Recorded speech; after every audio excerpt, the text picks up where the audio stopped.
Carlos Nelson with Cascade Media Group. And tonight we've got a real special guest.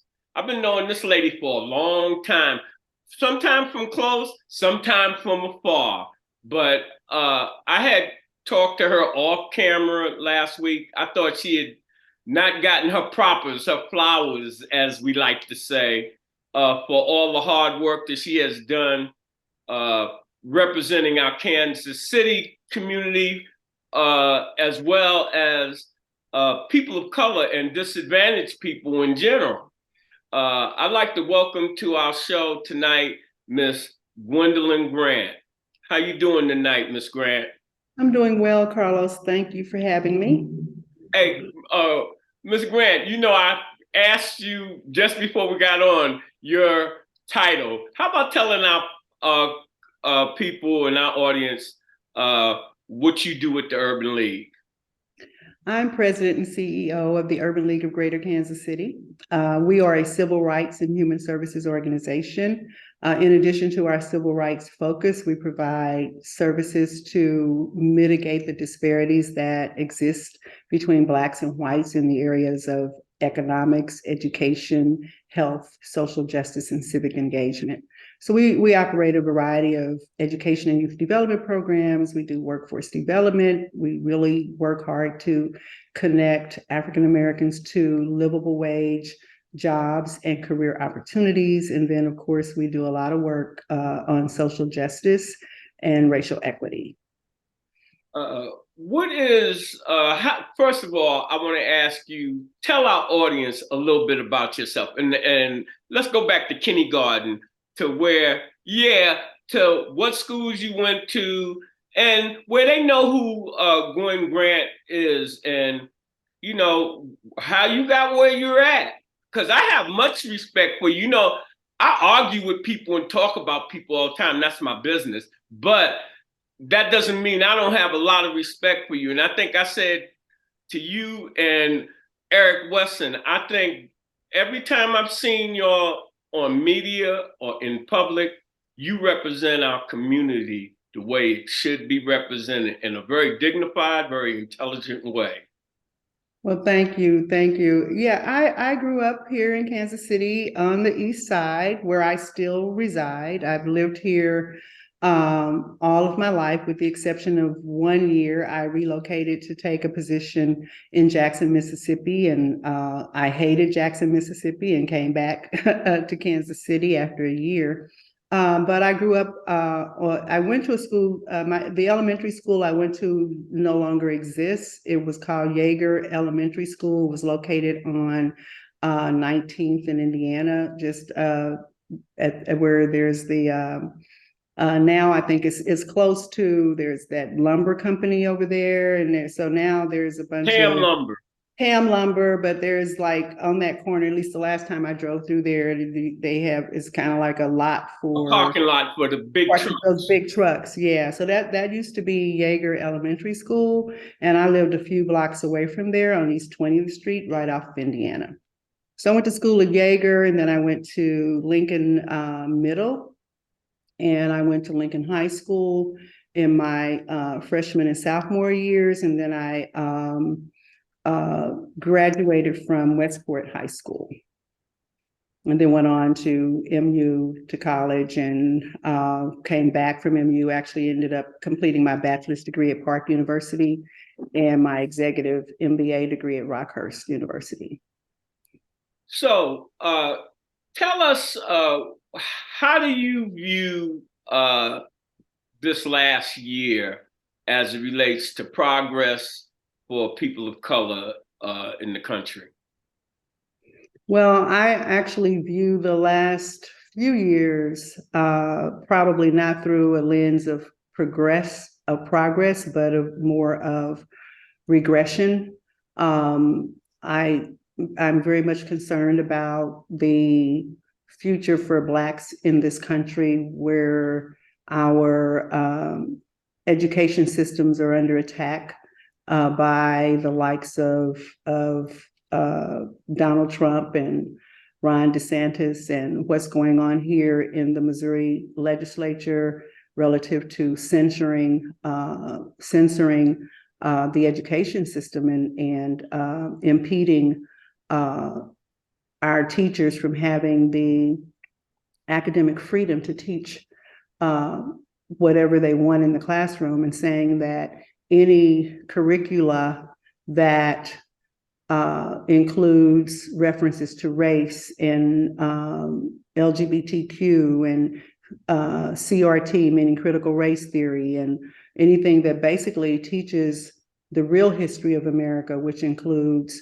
the Black experience in America, they're wanting to keep out of our books, out of our education system. And when you rob a people of their education and their history, then you pretty much are able to render this, our whole race as invisible, and to discount and dehumanize us as a people by destroying our access, especially education, which is so critical.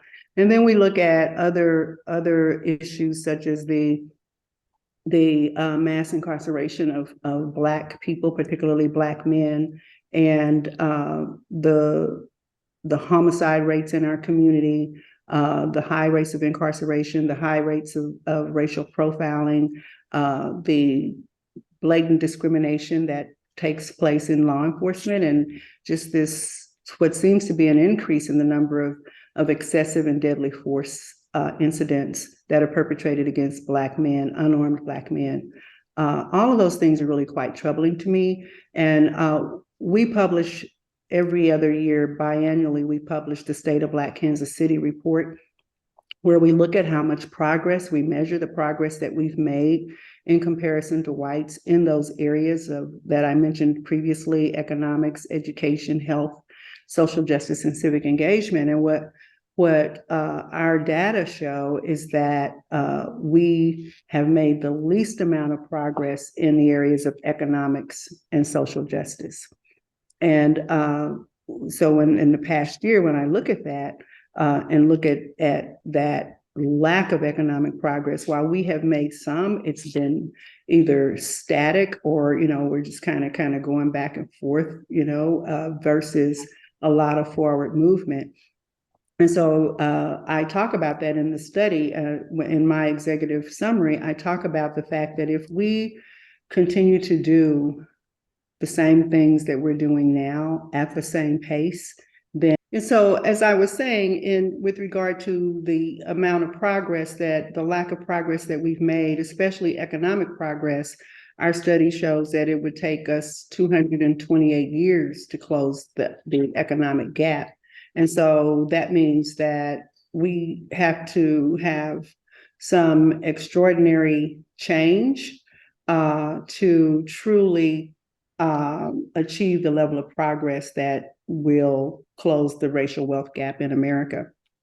And so my outlook in terms of progress is one that of a lot of concern, and that we need to be focusing on how do we address the systemic and structural issues that are barriers to our progress, which is the most important to me, is the economic progress. Because when we achieve economic self-sufficiency, then all of those other things will fall in place. When you have the financial means, then you can avail yourself of quality education and healthcare and all of the other quality of life options or enhanced when you have economic resources, and you can begin to build wealth.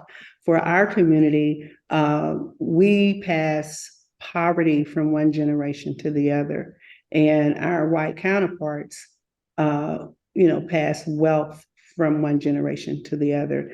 And so wealth and poverty are generational issues, and therefore we as a community, there are so many systemic barriers that we lack the ability, there's not enough education or work, like folks talk about, like if you all just work harder, get a better education, pull yourselves up by the bootstraps, you do all those things. But if we don't do anything to address the structural racism and the systemic barriers that created this problem, we will never achieve the level of wealth that we're due in this country. So I am a proponent of reparations. I support the movement that is underway in Kansas City, the reparations coalition. Our organization participates in that. It's being led in an extraordinary way by the National Black United Front. They're the leaders of this particular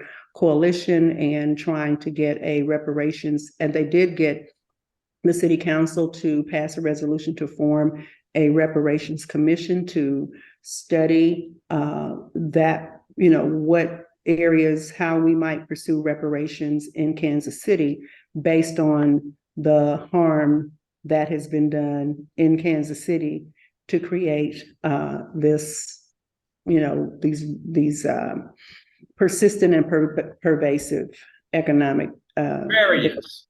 Mm-hmm. I'd like to switch up a minute on, I talked to you off camera about group economics and block voting.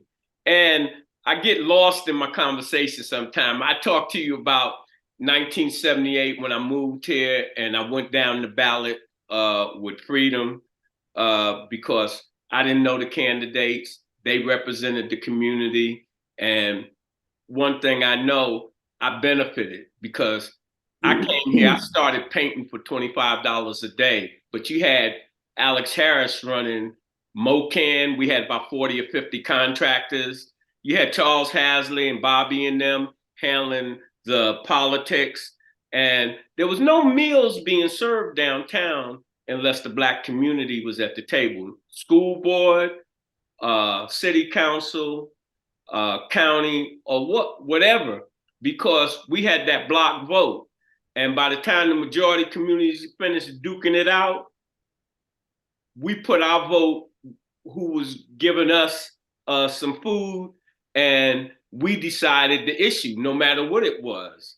But that has changed.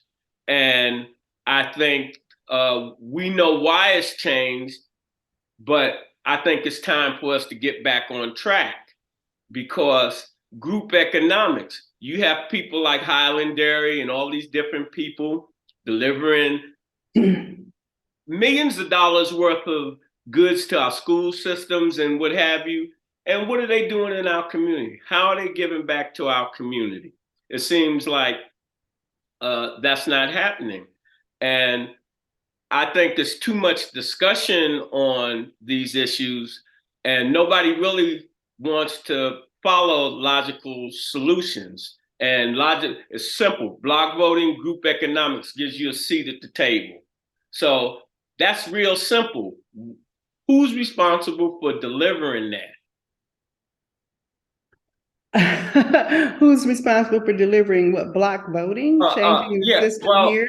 And group economics. From my position, I leave the question open because from my position, it's your political representation that is supposed to deliver that. It's not no one person or what have you. And I don't feel that there's a consistent strategy where we sit down as a community, leaders like yourself, sit down and say, this is how we're going to do it. I know it works because I was involved in it. And I don't know whether you know, Gwen, that I was the founding board member of the Full Employment Council. No, I did not know that. Oh, yeah. I was over all classroom training. And where the skill center was, I put a culinary school there. And because I knew all of us don't want to go to college. But what did they do? They nixed that. And so when we start talking about these economics, remember I talked about Alex Harris, even if they have worked for us, we have not planted the seeds and built the infrastructure where we have contractors and we have the people that can deliver the services. Our infrastructure from that point of view, has fallen apart. And so that weakens the urban, from my perspective, that weakens the Urban League and anybody that's trying to support us. How do you feel about all of that? Well, so we have the Urban League is a part of a group we formed. It's been over a year now. We pulled together the leadership of our legacy civil rights organizations that includes the Urban League, the Urban Summit, SCLC, and National Black United Front, and for a while in AACP. They haven't been active of late, but they were a part of the forming, and what we call it is Urban Council. And what we've been doing, what we said that we would do is as opposed to each of us being out there fighting, all of us being legacy civil rights organizations, let's fight together because we're stronger together. And let's set our priorities for each year and work towards those priorities. And our biggest frustration is that the people that we have elected to serve us have not, we find ourselves often fighting with the Black folk that we put in office to stand up and stand strong for our priorities, especially around economic development and investments in the urban core. And it's a very frustrating thing to look around and see that we have a Black mayor, a Black county executive, a Black school superintendent. We have a Black person heading up the regional transportation, KCATA. And the list goes on of people who sit in power positions. And we have, a few Black folk. We have 3, 4. We got 4 Black city council members. We have now a block of 5 people of color on the Jackson County legislature. With all of this power in the policymaking space, we should be much farther along than we are. And we spend so much time having to push and pull with the very people that we elected. And so what we're saying, and to Freedom, for instance, is that back in the day that you're talking about, Carlos, when Freedom put people in office, those people were held to account to do the work for our community. And today, Freedom just gets people elected and they do not hold them to account. And then they'll turn around and put them on the ballot again. If they don't do right by our community in the first 4 years, then why would you endorse them again? And why would you not call them on the carpet around these issues that we're faced with, the challenges that we're dealing with? And, we have struggles with Mayor Lucas. And a lot of the things that he is doing that causes harm in our community, he's, and we try, but, he continues, he gets the endorsement. We've got issues across the board at Jackson County. We have issues with the leadership there. Frank White, the community has supported him. And I've been trying to get Frank White to come on the show. Good luck with that. A year and a half. I'm cut off, King Gwen. Good luck with that. All right, the mayor. Frank White refused to meet with the Black civil rights leaders of this community to talk about the Jackson County budget. He refused to meet with us. So, but all of us supported him twice. He almost lost that last election. Had the Black community not stepped up, if we look at his numbers, he lost big time in Eastern Jackson County amongst the white electorate. It was the Black people that delivered him to office, and he refused to meet with the. I don't have white elected officials decline meetings with the civil. Just out of respect, they'll meet whether they agree with what we're going to talk about or not. So we have a problem as a community overall in that space. So you're absolutely right. We have got to do a better job of holding the people that we put in office to represent us to account when they fail to serve. We elect them to serve the community, not to be served, this is not a time for them to get in the office and try to feed their egos and be important. It's time for you to remember on whose shoulders you stand and deliver the services that are necessary, the resources to our community that's been under-resourced for years. So do you as a Black person get into office and feel like you got to act like white folks? Because when white folks get into office, they take care of white folks. We would expect that Black folks who get into office will take care of us, take care of our community. Let me cut you off for a minute. I'm on the mayor. All right, the mayor got in. Cascade Media Group was one of the first people to go up there and interview him. All right. Then we came back a couple of weeks later, brought some students that we had internship with us to interview him. Then Zoom came in too, because, all right, so he came on another time, but then he stiffed me maybe 8 times in a row, right? And I told Morgan, his handler, I said, Morgan, every time I do an interview, I put a fresh shirt and a fresh tie on. And that sometimes that might be interfering with other interviews. I had HBCU coaches ready to come on, but I'm like, hey, I got to push your interview back because I got them, and he stiffed me. Then I talked to him and I said, how come you can never have a press conference at Cascade Media's office where the other press has to come to our office to get the spill? We're a Black media company. That doesn't resonate. And I'm more like, the Chinese hire the Chinese, the Greeks hire the Greeks, the Middle Easterners hire the Middle Easterners, and Black people see, oh, we got to be fair. We got to do all of this. And that leaves our bottom 3/4 of our community on zero. You're absolutely right. On money and respect. I agree. So, next subject. I feel that communications is the key. Our community is not plugged in. When I talk about that 70 and 80 era, the Kansas City Call, the Globe, you got that on Friday. 75% of most people of color had the Call of the Globe on Friday. By Saturday, about 90%. And by Monday, most of our community, even the high school kids, because that's where you got your information about the community. Mm-hmm. But you cannot wait a week to get information that is occurring minute by minute and expect to represent your community that way.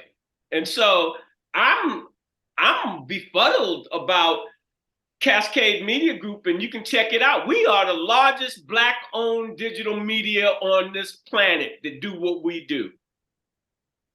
Create 35. I get no support from our community. Everything I do is in Africa, New York, Houston, and what have you.